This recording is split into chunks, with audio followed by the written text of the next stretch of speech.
For the first time in a decade, an OPP officer was killed on the job.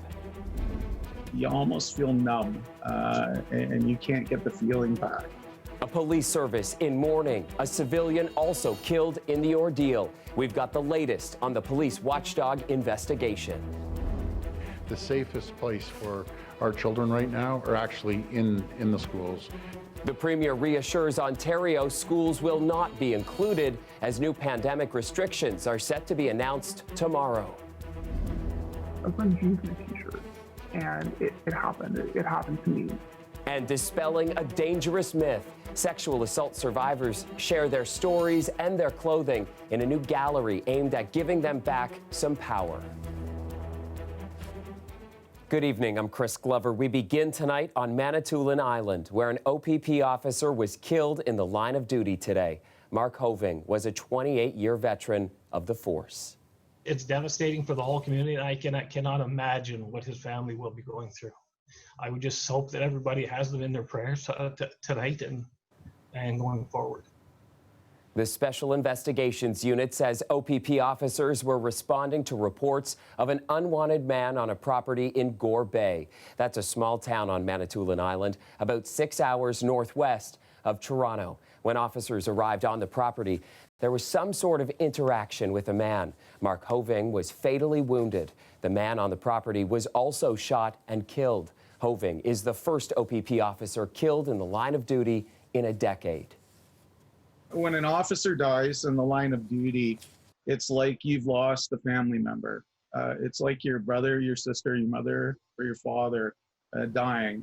You almost feel numb, and you can't get the feeling back. Here in Toronto, the flags at Queen's Park flying at half-mast at the request of the Premier out of respect for the officer and his family. Turning to the fight against COVID-19, and tomorrow we'll learn what new restrictions will be put in place to help control the spread of the virus. On the eve of that announcement, Lorenda Redekop shows us which parts of our region should expect the most severe new rules. To have a moment's silence to honor the people who have lost their lives as a result of COVID-19. Marking so many tragic losses on a day when 28 more people died from the virus.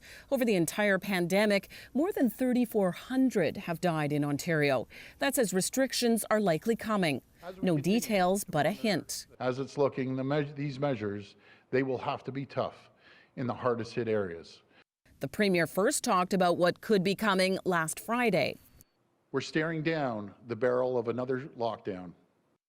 Then again yesterday. Right now, we're staring down the barrel of another lockdown in these regions. The Premier says he hasn't seen the latest recommendations from the province's top doctor, but the Health Minister has.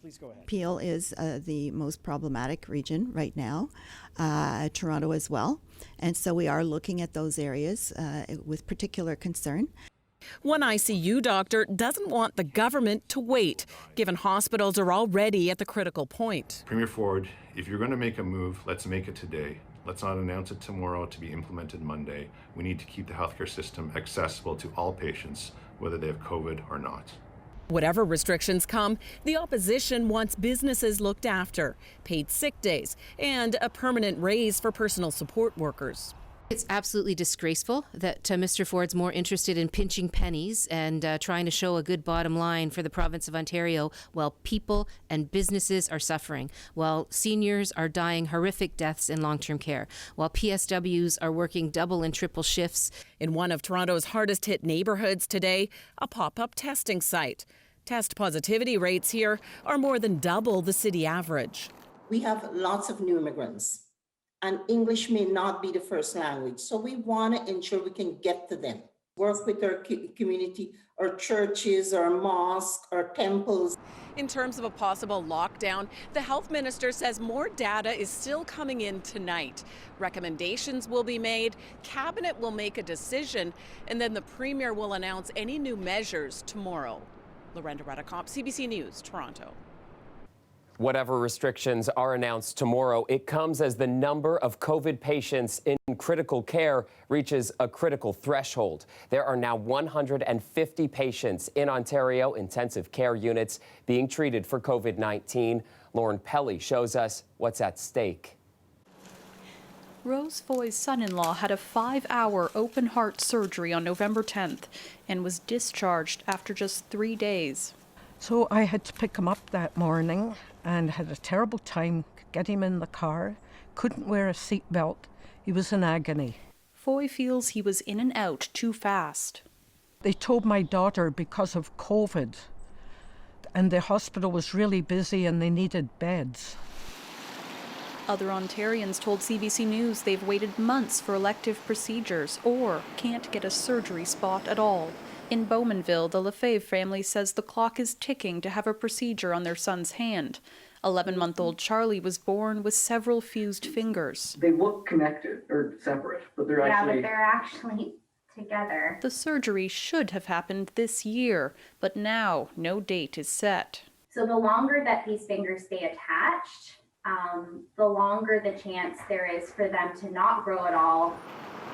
Hospital leaders say between surgeries and COVID patients, it's a juggling act. Different than wave one, we're also still trying to do all of the other work that we normally do. So lung transplants and liver transplants and lots of cardiac surgery and the like. Why has the government yet again waited until this crisis point before taking action? The NDP warns the growing number of COVID patients taking up beds puts elective procedures in jeopardy.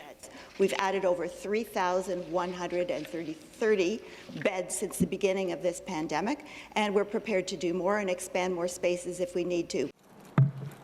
Rose Foy wonders if there are enough beds. Why didn't her son-in-law get to stay in one for longer?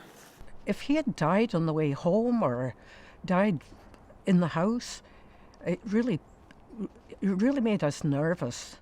We also asked Premier Doug Ford for his thoughts on the situation in Ontario's hospitals. He said as the province is trying to boost capacity, they're hoping to also make sure all those backlogged surgeries keep happening. Lauren Pelly, CBC News, Toronto.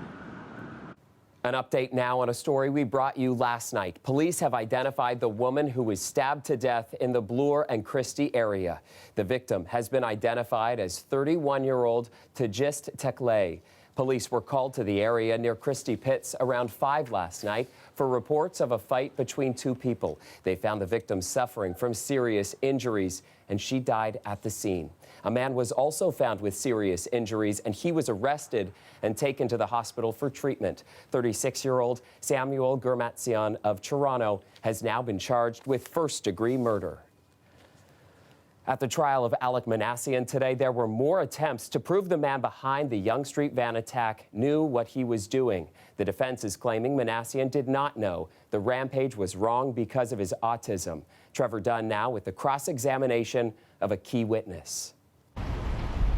The total distance Alek Minassians drove a rented van down Yonge Street was 2.57 kilometers. For 1.2 kilometers of that trip, he drove on the sidewalk. What drove Minassians to commit the violent rampage was scrutinized at his trial today. Expert witness for the defense, Dr. Rebecca Chohan, testified that Minassians had become obsessed with mass murderers and in particular Elliot Rodger. This fits his defense as becoming intensely preoccupied on subjects is a symptom of autism spectrum disorder. Chohan testified that leading up to the van attack, Minassians was hyper-focused on and indoctrinated by Rodger's manifesto.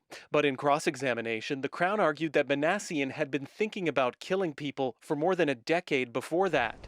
In interviews with Chohan and other doctors, Minassians admitted it was around the time of the 2007 Virginia Tech shooting. Minassians told them he would look up information on that and other school shootings such as Columbine. According to Chohan's own notes, in high school, Minassians would fantasize about killing people every 4 to 5 months. He was in no way indoctrinated by Elliot Rodger to commit mass murder. Crown lawyer John Rinaldi put to the witness he had mass murder on his mind well before he even knew who Elliot Rodger was. In response, Chohan testified that she noted a difference in Minassians' fixation closer to the attack. The The way he described reading about Elliot Rodger, that was every day. There was a distinction in terms of the intensity of it. But was Minassian hyper-focused, as the witness claimed? The Crown used testimony from his father earlier this week to dispute that. When asked about his son's social life around the time of the attack, Vahe Minassian said he didn't see friends often because he was extremely busy with school. Minassian testified that his son's focus was on completing the courses and applying for jobs. Trevor Dunn, CBC News, Toronto. A red dress, pajama pants, a winter coat, all part of a collection of clothing people were wearing when they were sexually assaulted. Survivors are sharing their stories and their outfits in a new online campaign. It's meant to disprove the myth that a person's clothing or actions can be blamed for sexual assault. Our Angelina King spoke with one of the survivors. We've agreed to withhold her identity to help share the power of her purpose. As you can see, a pretty common regular outfit. The outfit she wore on a first date when she was sexually assaulted by someone she knew. I was wearing jeans and a t-shirt, and it happened. It happened to me. But what she wore doesn't matter. That's why she's sharing her story and her clothing as part of the How I Dress Is Never a Yes gallery. Not only does it give her back some power, it shows that clothing doesn't cause it. It's the person who causes harm. CBC News has agreed to withhold her identity. The Toronto woman was in university when she was sexually assaulted. She says he went to the same school, and afterward she didn't feel safe on campus, worried he'd be in the hallway, at the coffee shop, or in her class. It also definitely impacted my self-esteem. I think my self-worth, because this person, they looked at me and they knew me, and yet they chose to hurt me. They chose to harm me. She went to the police and the case went to trial. She testified. He was acquitted. She wasn't surprised. She knew the statistics. Very few sex assault cases lead to a conviction. I think I just tried to keep in mind that I did get to face him. I got to name what he did, and I got to say it's not okay. Justice can look different for everyone, and for me, it was being able to do that. People will ask them, well, what were you wearing that night? With the implications that somehow you're bringing this upon yourself. So there's a blame, a shame. Farah Khan manages Ryerson University's Consent Comes First office, which helped put together the gallery. She wants survivors to know there is support and it's never their fault. Sexual violence is not about sexual attractiveness or being attracted to someone. It's about power and control. And that's what we need to unpack and have conversations about. This survivor finds strength in being outside and knowing that healing is a lifelong process. After the trial, I chose that I decided that I was going to try and just leave everything there. I was going to leave the pain, I was going to leave the fear, the worry, the anxiety there. Giving her strength to share her story in hopes of helping others as she continues to heal from hers. Angelina King, CBC News, Toronto. The pain and the days of pain that came after that procedure were unbelievable. After the break, a CBC News exclusive. A Toronto gynecologist is facing a lawsuit over a painful examination, and it's just one of the complaints against him. We'll tell you more about the allegations coming up.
Now to a CBC News exclusive. A Toronto gynecologist is being sued for allegedly conducting a forceful ultrasound and not seeking consent for the procedure. Dr. David Gerber denies those allegations and has filed a notice of intent to defend himself. CBC Toronto has learned the College of Physicians and Surgeons, which regulates doctors, has received several complaints about him this year and prior to 2018. Farah Morelli has more on the lawsuit and a warning: this story contains graphic details. Pretty shocking. You don't know how to react. Elizabeth Adamu describing a transvaginal ultrasound she underwent last December. It's a procedure that's now the subject of a civil suit. Adamu alleges she didn't consent to it. He inserted the wand, the transducer, and in very little, with very little notice, he started really digging it into me. Jamming it into me. Adamu alleges in the suit she asked the doctor to use less force. She says he paused, saying he couldn't find her ovaries, then allegedly continued forcefully. And it was just unlike any ultrasound. I've never known a need to actually be physically dug into over and over again because they couldn't find your ovaries. The pain and the days of pain that came after that procedure were unbelievable. In a statement, Dr. David Gerber denied the allegations by Adamu, and his lawyer says Gerber is prevented by patient confidentiality from giving a detailed response. It would be unlikely for most patients who go through a transvaginal ultrasound to have very prolonged pain. This expert says in general, while it can be challenging to find the ovaries in women over 50, he says consent is an ongoing process. And it's really incumbent on healthcare providers to make it very clear from the beginning how we're going to communicate when we express pain or when we need to stop. So I just had to receive my test results. In addition to Adamu, CBC News has spoken to 3 other women who also filed complaints this year to the College of Physicians and Surgeons of Ontario about Dr. David Gerber. According to the CPSO, these aren't the first complaints leveled at him. In 2018, the college cautioned Gerber after a complaint about a forceful transvaginal ultrasound. In its report, the CPSO noted Dr. Gerber has been the subject of several previous complaints to the college, raising issues about his communications and painful examinations. In a statement regarding current complaints, Gerber's lawyer said experts who reviewed the relevant medical records found Gerber met or exceeded every clinical standard. He also provided statements from nurses who work or worked with the doctor. All of them state, "I have never seen Dr. Gerber continue with a procedure if the patient has asked him to stop." The CPSO wouldn't say when it'll complete its review of the current complaints. So I would ask the CPSO, how many women have to complain? Adamu says she's frustrated the college hasn't done more. She's now seeking damages in her civil suit against Gerber. None of the allegations has been proven in court. Farah Morelli, CBC News, Toronto. Remember, if you have a story you'd like us to look into, send us an email, torontotips@cbc.ca. And in Peel, police are searching for 2 men after a puppy was stolen at gunpoint last night. A man in Mississauga went to meet with potential buyers for 2 dogs, only to have one of them taken from him.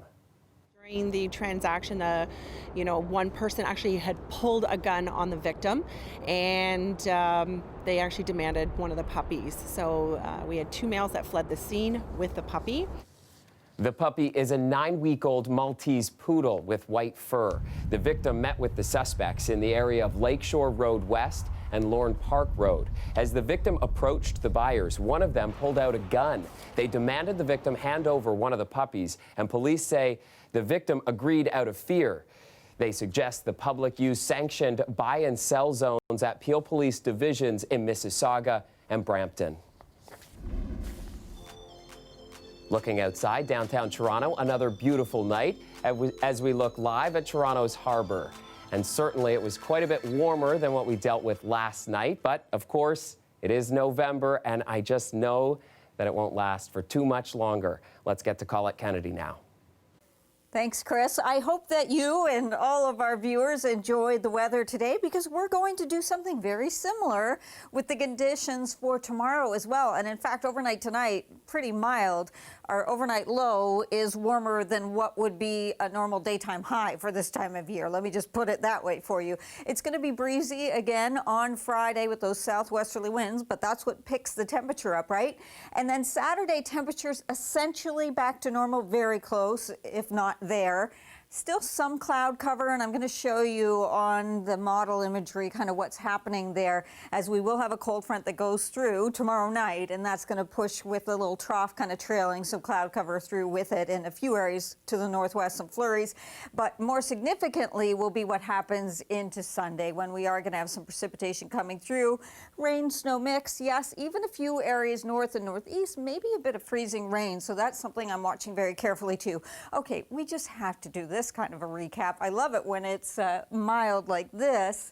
I hope that everyone else does. I know some folks are like really looking forward to winter. I know those people exist, but it was kind of incredible to have readings like this. Windsor at 17 degrees. I mean, even Ottawa on the mild side at 8, but much more significant is what we saw here around the Golden Horseshoe, even 15 for Toronto, probably a few degrees warmer for tomorrow. So through the overnight, still kind of partly cloudy, and we'll have sort of variable skies through the day on Friday, but likely more sun or more sunny breaks than we had for today. So it's even better in that way as well. In fact, that's kind of partly what helps to make those temperatures go a little milder too. But I did say I was going to show you what's happening. So Friday night, we get the front going through, and that kind of trailing disturbance here, and those winds switching directions. So coming from the northwest, you start to see a little bit of lake effect activity here. So there will be a few wet flurries kind of showing up, especially into cottage country or into the higher elevations here northwest of the city. I don't expect those to make their way down into the city. However, for Saturday, it's a different story into Sunday. So the wind gusts, they'll die off through the overnight, but then picking up. So another breezy day for us for the day on Friday. I know we had some special weather statements there through the Niagara region because of some of the stronger gusts. Tonight, your temperatures, your overnight lows, let's just call them the overnight temperatures here through southwestern Ontario, still holding on to those double digits. Nearly 20 degrees for the highs tomorrow with that southwesterly wind still kicking in there. And tonight, yes, other than Oshawa, where today it was, yes, a little cooler too, again, because of the wind coming in off the lake. But look at tomorrow. You should have a little more sunshine there, and the temperature even for you guys popping up for tomorrow. So there you go. 15 is kind of being on the conservative side here, but we'll have a mild day for sure. And then you see the changes that will be coming and the cool down that will be coming too, especially for the end of the weekend there, Chris. At least we get tomorrow. Thanks, Colette. The weather is brought to you by Trane, the most reliable heating and cooling brand. We test, so it runs. It's hard to stop a train. After the break, the Brokini Boys go prime time right here on CBC. The investors behind the statement suit face the Dragons. We'll explain after the break.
The Christmas market isn't there this year. These pictures are from days past. If you're taking a stroll, though, through the Distillery District, you better pack your mask. Visitors are now required to wear one throughout the area, both indoors and out. The only exception, of course, is when you are seated, eating, and drinking. Finally tonight, have you heard of the Brokini? It's a one-shoulder bathing suit designed by two Toronto men. And if you can't picture it, well, here, I'll just show you. There it is. They make quite the statement. In the words of the creators, the suit may attract wanted attention, and now they've caught the attention of some dragons. The designers are slated to appear on CBC's Dragon's Den next week, hoping to woo one of the investors with their creative design. Got to check that one out. That is our show for you tonight. Dwight Drummond has your next local newscast tomorrow at 6, and I'll see you back here tomorrow night at 11. Have a great night.